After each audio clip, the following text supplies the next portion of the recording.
All right, so in this video we're going to talk about solving polynomial and rational inequalities, so section 2.7.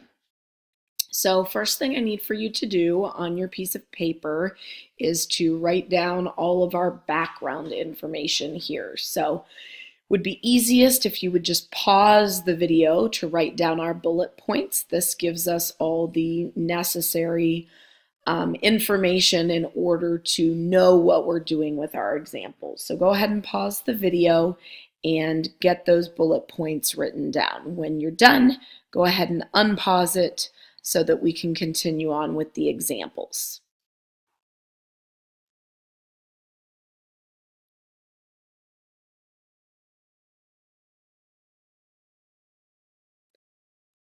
Okay, so all of our examples, really, they're all part of the same example because they have the same directions, but we're going to be solving the inequality. So that's the first part of the directions. Then it says express each solution in interval notation.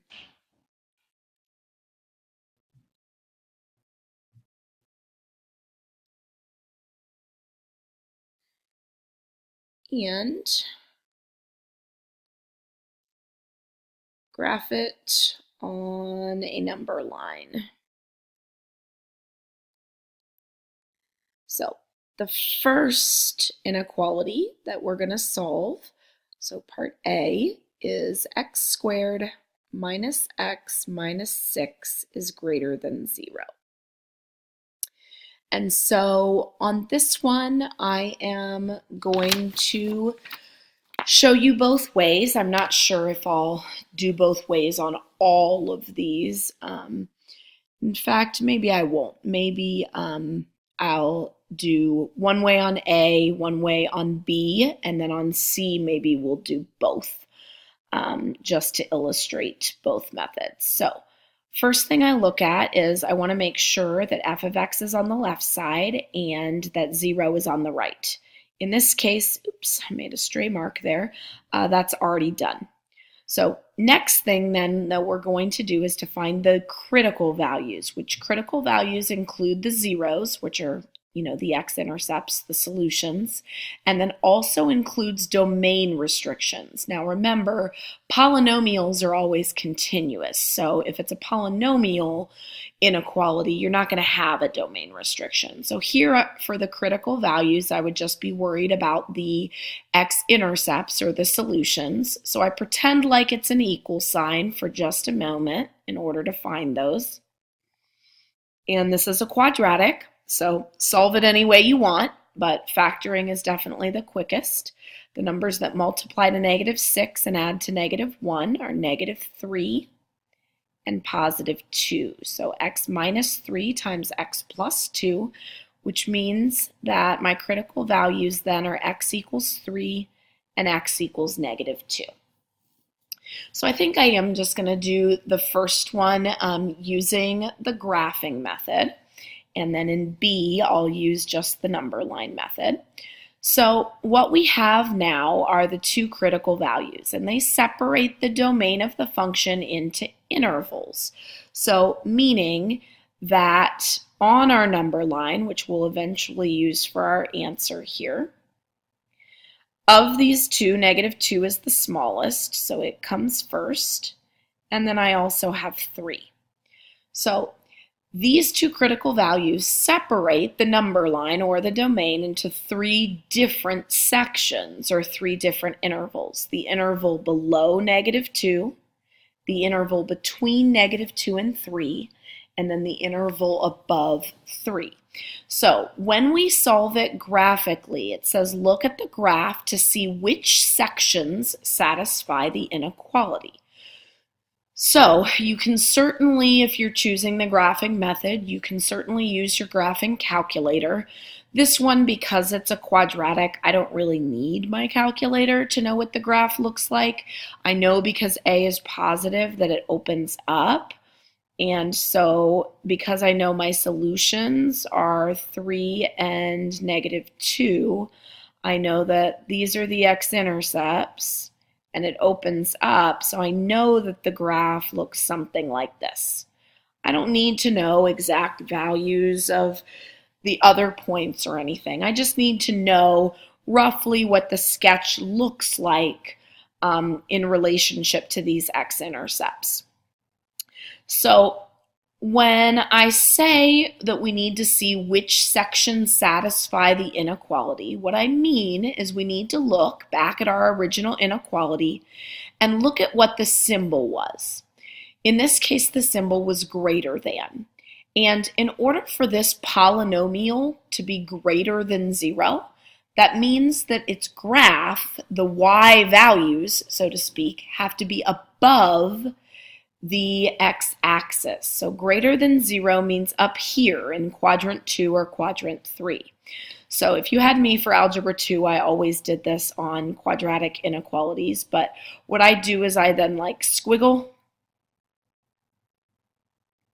these in blue squiggles are the part of the graph, the sections of the polynomial that are greater than 0. That would not include these endpoints because it's a plain greater than. Those endpoints, it's equal to 0. So now I just have to figure out where on the number line are these parts of the graph represented.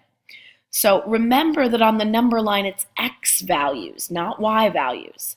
So the x value here is -2. The values here on this arrow are the ones below it.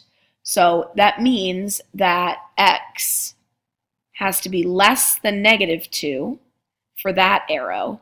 For this arrow, those y values are created from x's that are bigger than 3.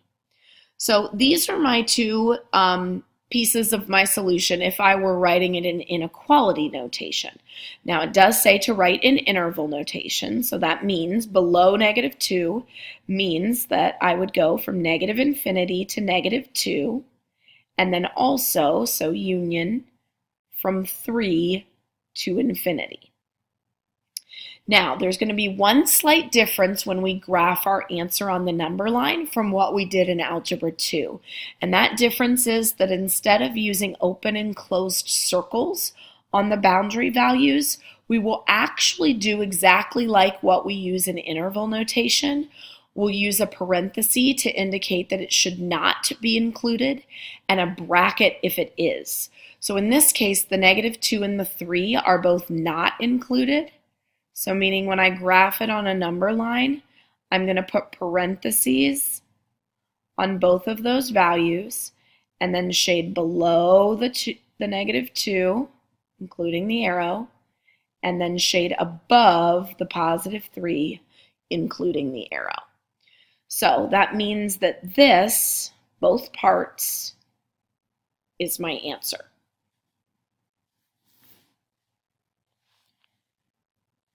All right, make sure if you think of any questions, since you obviously can't ask a question to a video, that you're making note of those. You can either email them to me or just wait till you see me in class and I'll be happy to answer those. But if you think of something you have a question on, write it down so that you don't forget.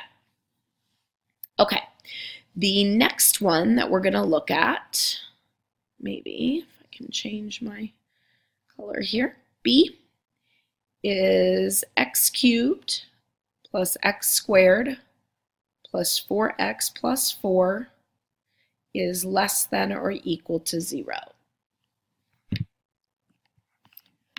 Okay, so I used the graph method in part A. On part B, I'm going to use exclusively the number line method, so I'm not going to draw a graph at all on this one. First thing I always do is make sure that my function is on the left and that 0 is on the right, which is the case here, so we're good to go. Now I need to find the solution, so I need to solve this cubic equation. So when I have 4 terms, the only ways that it's possible to factor those are with a greatest common factor or by grouping. There is no factor that divides all 4 of those, which means I'm going to factor by grouping. So GCF of the first group is x squared, which leaves me with x plus 1 remaining. When you factor by grouping, the parentheses always have to match, so I know this has to be an x plus 1, and I work backward. What do I multiply x by to get 4x? Well, I would multiply by positive 4.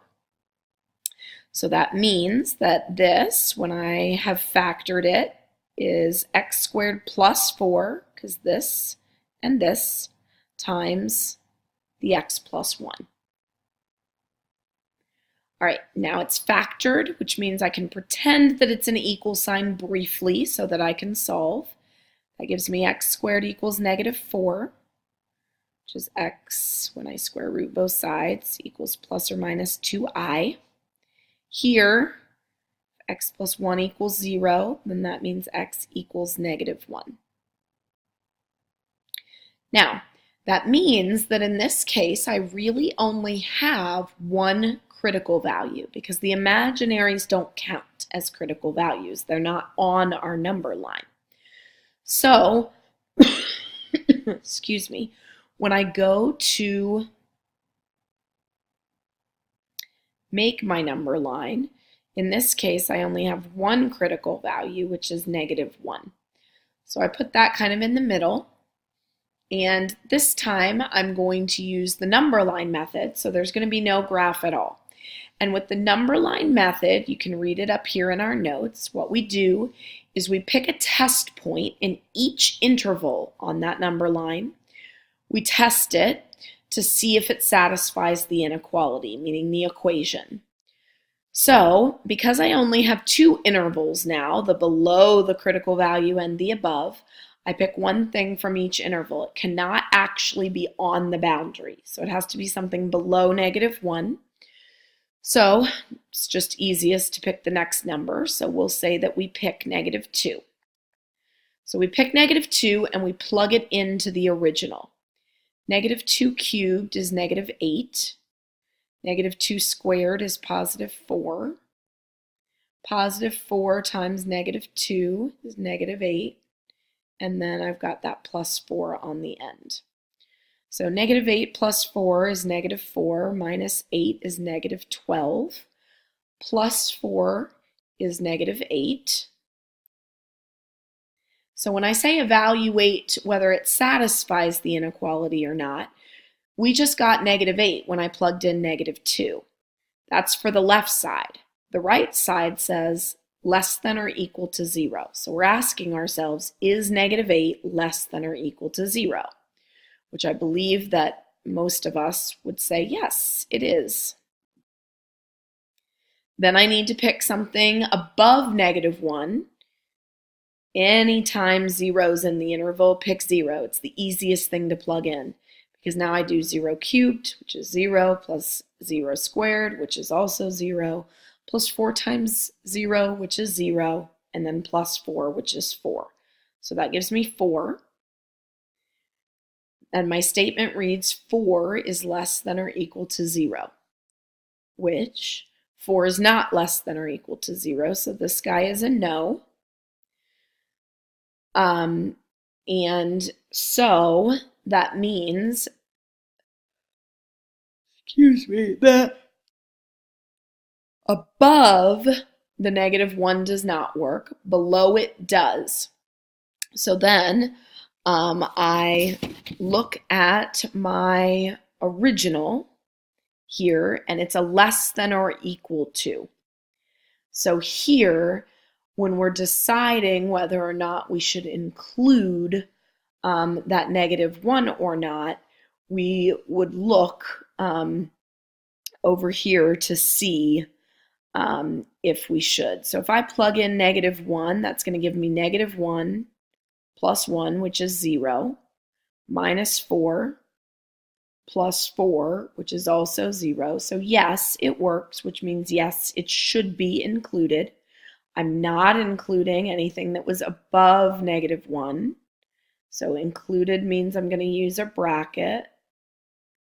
Sorry, it's hard to use this little recording thing. And then below would be to the left. So this would be our number line example. In our interval notation answer, that would mean the solution is from negative infinity up through and including the -1.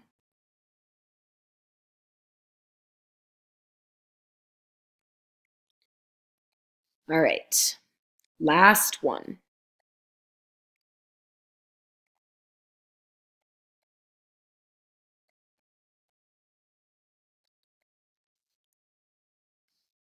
All right, so this one starts out a little bit more difficult because, as you may notice, the right side is not 0, which traditionally would be like, oh, that's not too bad, just subtract the 2 on both sides.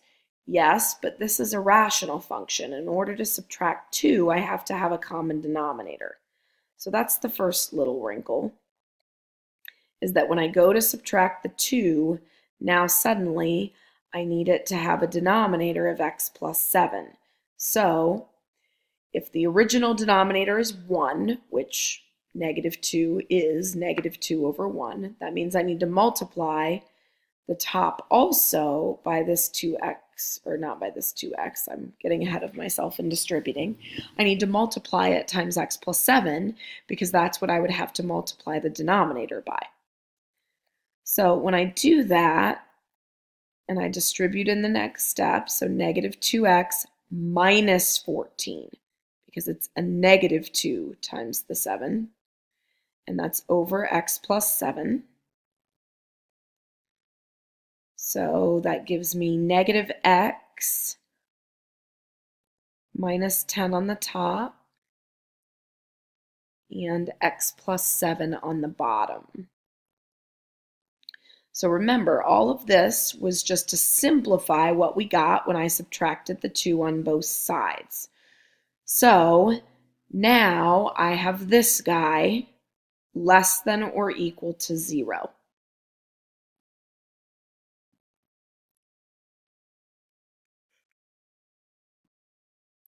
So here, when I go to find the critical values, remember it says critical values are the solutions, which are the x-intercepts, as well as any domain restrictions. So when I look through all the denominators here, I notice that x can't be -7 because if it is, it's going to make those denominators 0. So because I can't use -7, that's a domain restriction, so that's going to need to be a critical value. The other critical values are the solutions. So meaning if I want, to solve this equation, and it were an equal sign, the first thing I would do is multiply both sides by x plus 7, which would simply cancel the denominator. Because 0 times anything is 0. So then that would give me -x minus 10 equals 0. So -x equals 10, which means x equals -10. So I've got a solution, which is -10. I've also got my domain restriction, which is there. Sorry, so tired. Okay. So I'm going to show you both ways, hopefully, if I can get my on-screen graphing calculator to work. If not, you can look back at A. It's the same idea. But on the number line, I have both -10 and -7. So if I'm using that number line method, that means that I'm going to pick something smaller than -10 to plug in. So for convenience's sake, I'm going to pick -11. So -11 plus 4 is -7. -11 plus 7 is negative 4. So it wants to know, is this less than or equal to 2? So a negative divided by a negative is a positive. 7/4 is 1 3/4. So no, it's not greater than 2. In fact, it's less than 2. So, excuse me, another yawn coming.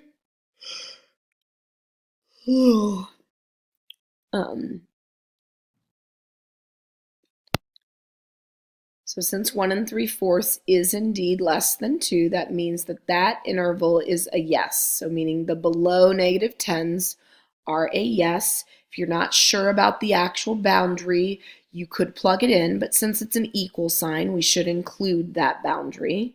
So on our graph, we've got the bracket. Apologize so much for all this messiness. And then the below. Don't forget the arrow. Then we need to pick something between negative 10 and negative 7. I'm just going to pick negative 8. So I plug that in. Negative 8 plus 4 is negative 4. Negative 8 plus 7 is negative 1. And we're seeing if that's less than or equal to 2. So negative divided by a negative is 4.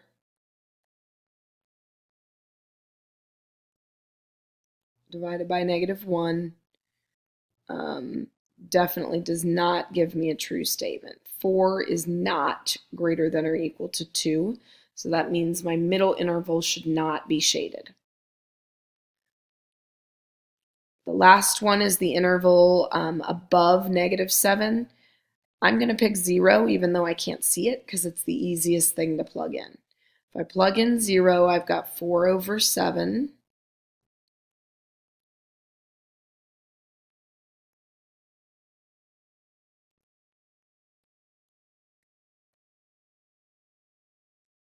And when I look at the entire inequality then, 4/7 is definitely less than 2. It's only a little more than 1/2. So that's true. And when we look at this, we need to decide whether to include the negative 7 or not. Since it's a boundary value, we look. It can't be negative 7, but could it be negative 6 or 0 or something else that's bigger? Is there something that's possible?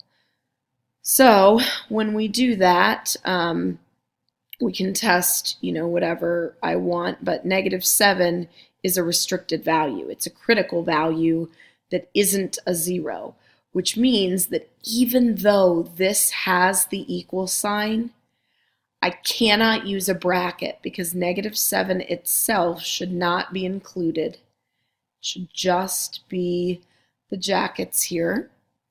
And I need what's bigger than negative 7, so that goes in here. In interval notation, that would be from negative infinity to negative 10. And then unioned with negative 7 to infinity. This would be my answer. I'm going to show you, if I can, that same thing on the graphing calculator. I had trouble with it in the last video that I was doing, so I don't know if I'm going to be able to get it to work or not, but I'm at least going to give it a try. Because this function, you obviously don't necessarily know the shape right off the top of your head because it is a rational function. So I'm going to go ahead and plug in, not the original, but the one that I would get after I subtract the 2. So if I do alpha, trace, is it? No, it's alpha y equals, yes, alpha y equals, it's choice 1 to make the fraction, and then we just type it in. So it's x plus 4 and then the bottom is x plus 7.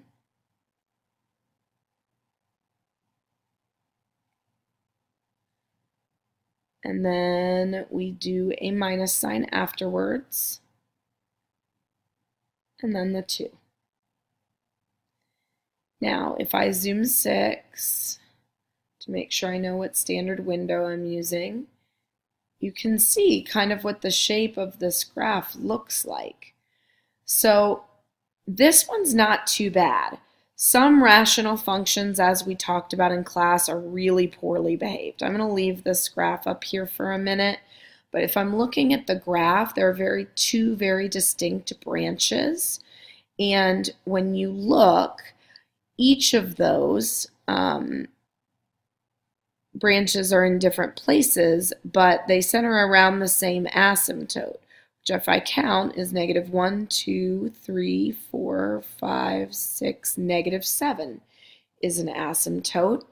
And so that means that if I'm looking at my inequality where it's less than or equal to 0, so when is this whole thing less than or equal to 0?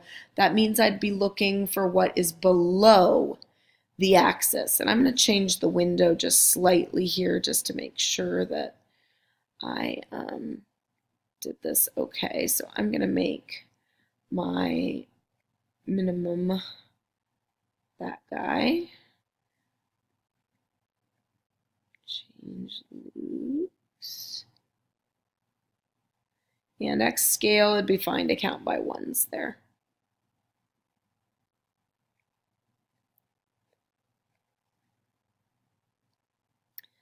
So the reason why I did this is because we needed to see more of what was here to see whether it just hugged the axis or whether it crossed it.